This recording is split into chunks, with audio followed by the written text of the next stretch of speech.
दक्षिण सोलापूर तालुक्यातील इंगळगी गावात जावयाने सासऱ्याचा गळा चिरून ठार केले आहे आणि स्वतः आत्महत्या करण्याचा प्रयत्न केला आहे.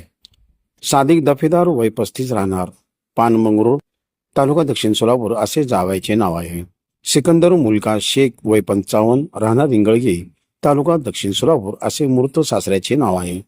24 फेब्रुवारी रोजी मंगळवारी सकाळी 11:30च्या सुमारास सिकंदर शेख हे शेतात होते. त्यावेळी शेतात कोण नसल्याचा फायदा जावई सादिक दफेदारने उचलला.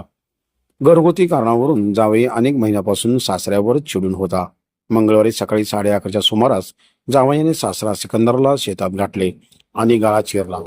सासऱ्याचा गळा चिरून तो घरी निघाला होता. मात्र ग्रामस्थांना माहिती होताच बेदरलेल्या जावयाने चाकूने स्वतःच्या छातीवर मारून आत्महत्या करण्याचा प्रयत्न केला. या सर्व घटनेची नोंद वळसंग पोलीस ठाण्यात दाखल होत आहे.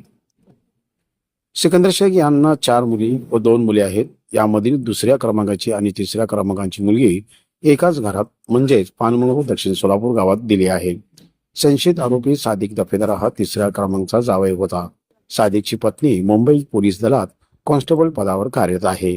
लग्नानंतर सादिक हा पोलीस पत्नीवर संशय करत होता.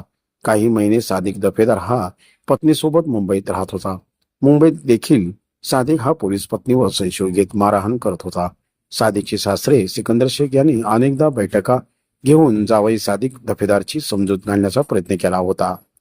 मागील वर्ष 1.5 वर्षापासून संशयित आरोपी जावई सादिक दफेदार याने डाव धरला होता. पोलीस पत्नीलाच खल्लास करतो असे अनेकदा त्यांनी धमकीही दिली होती. सिकंदर शेख यांनी जावयास मुलीपासून लांब केलं होतं आणि घटस्फोटसाठी मुलीमार्फत खटला दाखल केला होता. याचाच राग मनात धरून 24 फेब्रुवारी रोजी सकाळी 11:30च्या सुमारास आरोपी जावई सादिक दफेदार यांनी सासऱ्याचा गळा चिरून हत्या केली. सिकंदर शेख याचा जागीच मृत्यू झाला. इंगळी गावातील शेतातच जावई सादिक याने सासरा सिकंदर शेख यांची गळा चिरून हत्या केली. आजूबाजूच्या शेतातील शेतकऱ्यांना संशय आला आणि त्यांनी तडफडत असलेल्या सिकंदरकडे धाव घेतली. त्यावेळी सादिक दफेदार याने स्वतःवर चाकूने वार करत आत्महत्या करण्याचा प्रयत्न केला. इंगळगी गावातील ग्रामस्थांनी ताबडतोब वळसंग पोलीस स्टेशनला कळविले. पोलिसांनी सादिक व सिकंदर या दोघांना बेशुद्ध अवस्थेत शासकीय रुग्णालयात दाखल केले. सिकंदर सासरा यांचा जागेवरच मृत्यू झाला होता. सादिक जावई यावर शासकीय रुग्णालयात उपचार सुरू आहेत.